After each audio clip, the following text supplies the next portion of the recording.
It's your fault that they're calling me stinky at school. Why are you even a janitor? You stink. Stay away from me. My son started verbally abusing me around the time he was about to enter middle school next year. I guess he was probably being teased at school because I worked as a janitor. My name is Kathy Anderson. I was 34 at the time, and my son was 12. My husband passed away due to an illness shortly after our son started elementary school. To raise my son, I started working at a cleaning company. My son was a kind kid who often helped me, but in elementary school, he started to change gradually as he was ridiculed for my job. When he entered middle school, he started hanging out with kids who were not well liked, even getting caught playing outside at night. I was frequently called to the school due to his misconduct. Raising a child as a single mother was tougher than I had thought, but by his third year in middle school, his bad behavior stopped abruptly and he began to focus on studying. It seemed he was scared straight after witnessing his friends get caught by the police for shoplifting. I don't want to live a bottom-of-the-barrel life like you. I'm going to study, graduate from a good university, and lead an elite life by getting a job at a reputable company, he began to say. While I had mixed feelings about his words, I was relieved that he had finally started to show some motivation. I thought the priority was to let him focus on his studies. It was indeed joyous to see him entering a good high school and studying hard. And so my son was admitted to the high school he had hoped for. I was truly delighted. The high school my son attended was private, and both the admission fee and tuition were far from cheap, but I managed to cover them by increasing my shifts and tightening my budget. Hey, what's with this pathetic meal? I need to eat more nutritious things, Give me better meat. I'm sorry, I'm doing my best, but paying the tuition is all I can manage. Then work harder. You're just feeding me this cheap food. Are you even my parent? It's a parent's duty to support their child. His verbal abuse got worse after he entered high school. Perhaps because many of his classmates came from wealthy families, he might have felt miserable about his own circumstances. To spare my son any embarrassment, I cut back on my own spending, buying nothing for myself and using everything I had for him. Although he's abusive now, I believe he will understand when he grows up. Remembering how kind he was in elementary school, I spurred myself on. I'm going to study abroad when I go to college. Huh? I want to go for about a year, so I'll need around $30,000 to $40,000. That much? You're not going to say you can't afford it, right? It's a parent's duty to fulfill their child's wishes. Don't use poverty as an excuse. I understand. However, if he goes to university, there will be more tuition fees. How could I possibly come up with the money for studying abroad? Even now, my life is already on a tightrope. So I asked the cleaning company to switch me to an early morning shift, and then started working at a 24-hour supermarket late at night.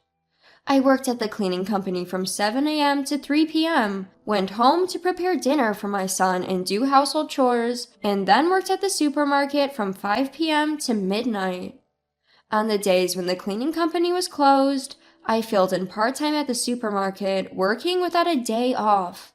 In doing so, my son was able to enroll in a well-known private university he had wished for. Since I only graduated high school, I was happy that my son could go to university. In his second year, he went abroad to study. The university fees were substantial, so I could not cover all the study abroad expenses from savings and had to take out a loan. Life abroad seemed to cost a lot, and I often got requests for money from my son.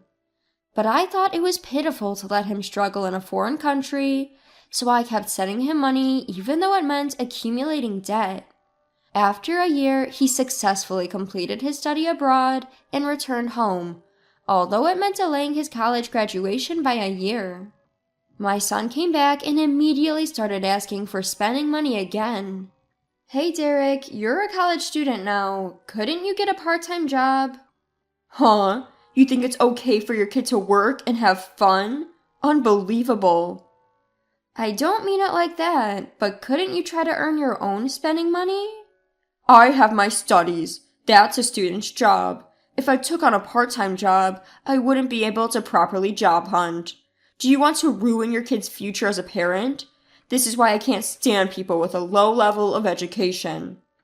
I'm sorry.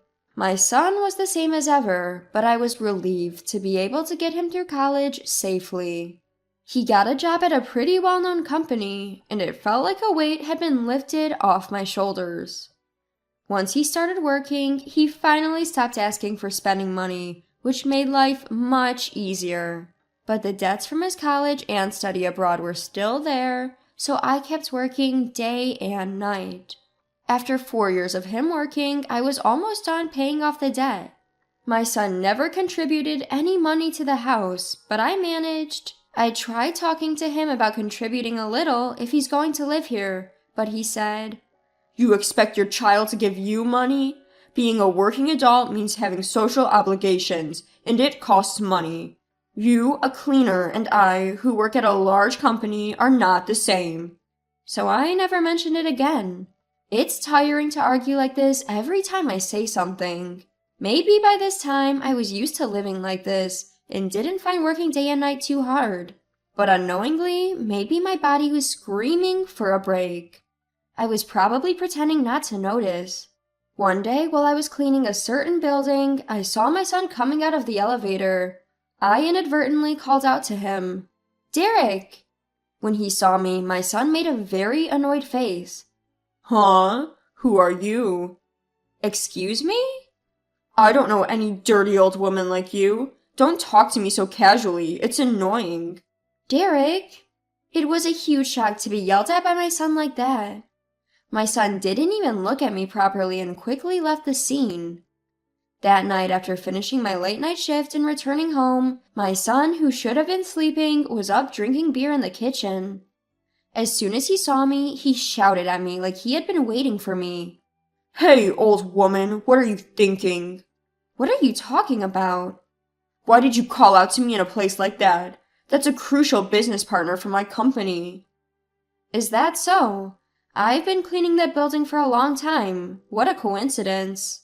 Listen, even if you see me, don't call out to me. It's shameful if people find out my mom is a janitor. Don't embarrass me. Embarrassing? I've been raising you like this. What?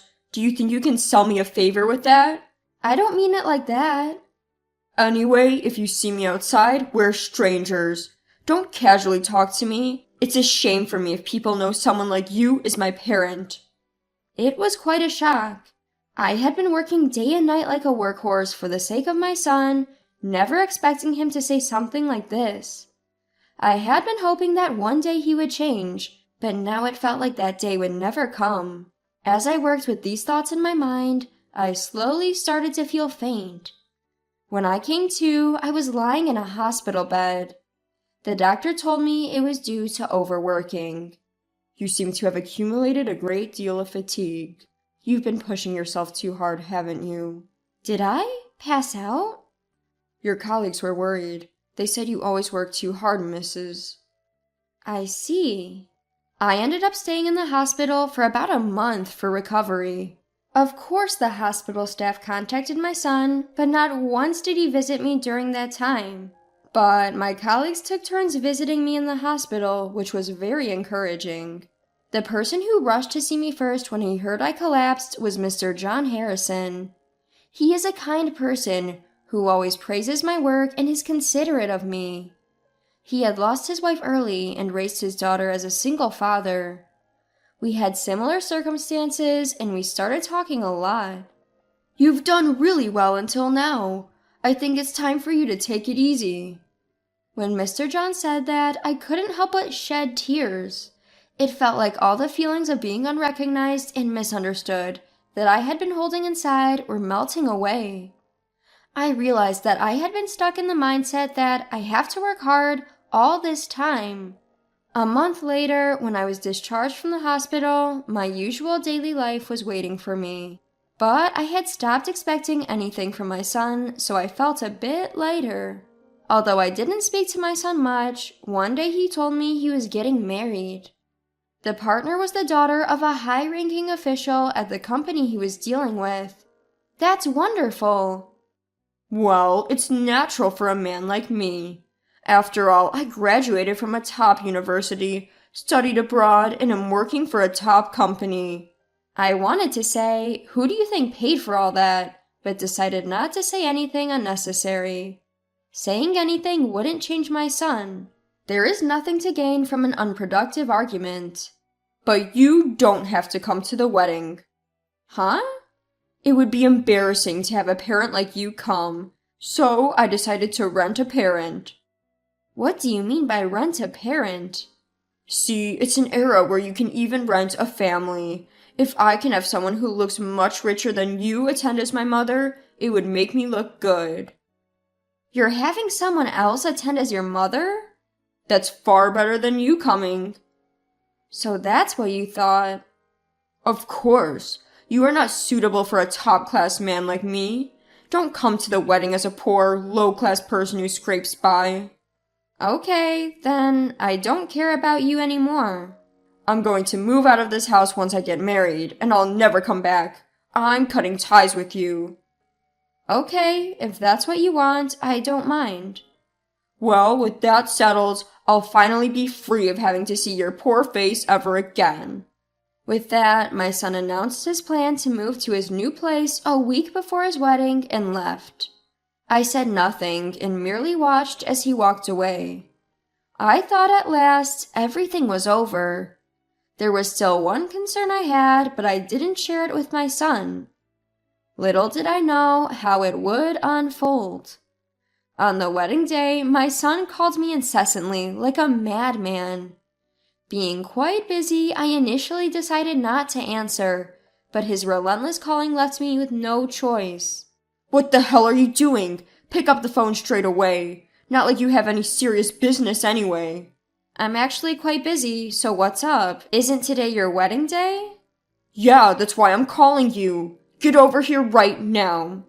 Huh? What are you talking about? I'm inviting you to my wedding. Be grateful and come now. You don't want to see a poor person like me again, do you? Wouldn't you be embarrassed if I attended? You got a stand-in, didn't you? Quit the chatter and just come. You'll get to see your son in his glory.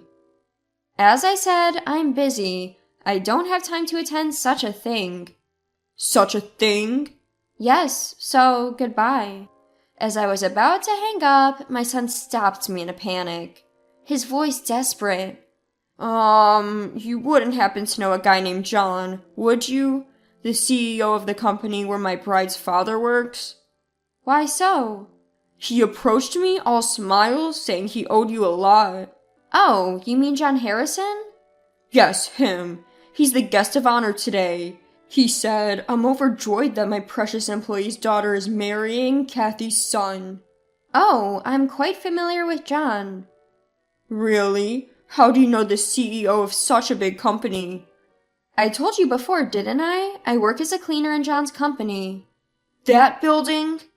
John is the CEO of the building where I met my son at work. He's a wonderful boss who cares for each and every one of his employees and is even friendly to us cleaners. We got talking when I once returned something he had left behind at the washstand while I was cleaning the toilet. How come you're friendly with the CEO of a big company while you're just a janitor? We found out that we're both single parents and found a lot in common. And then he asked why you weren't there. He said, you wouldn't neglect to invite your mother, would you? Why not introduce him to the stand-in mom? He knows what you look like. It'll give us away. Oh, really? It's not, oh, really? Just get over here now. I told you I'm not going. Ever since he found out that I raised my son alone, he's been quite caring and a good listener. When my son told me the name of his fiance's father's company, I was truly surprised. I never dreamed that my son would marry the daughter of an executive working for John's company. I had already told John about this, and also that my son had rejected the idea of me coming to the wedding. John then told me he had a good idea and asked me not to tell my son about our acquaintance until the wedding day. You gotta come or I'll look bad.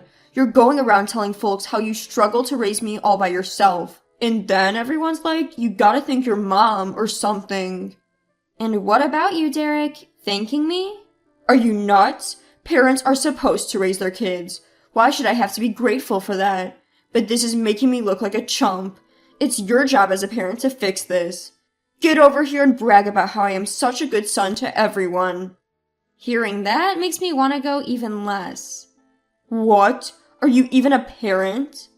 What goes around comes around. You're not a child anymore. Take responsibility for yourself.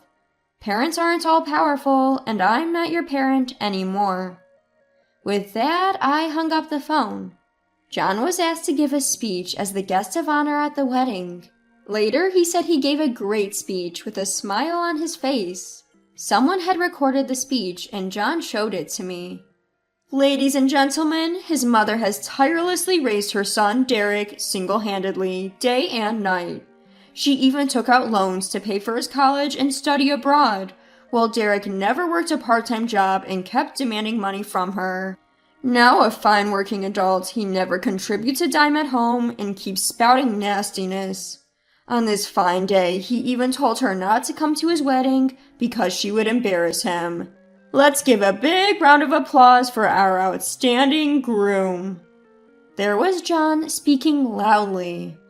My son on stage was pale as a ghost. The bride next to him turned beet red and was visibly shaking. She then took a wine bottle and drenched my son's head. "You ungrateful wretch!" The bride's scream was loud and clear. She held the sides of her dress and stormed out. There was a chorus of boos from the guests, and my son was not only drenched in wine, but was also a mess with tears and snot all over his face. His white tuxedo was soaked and stained red. Seeing my son like that didn't make me feel anything. It felt like I was watching a farce that had nothing to do with me. Naturally, the wedding was called off.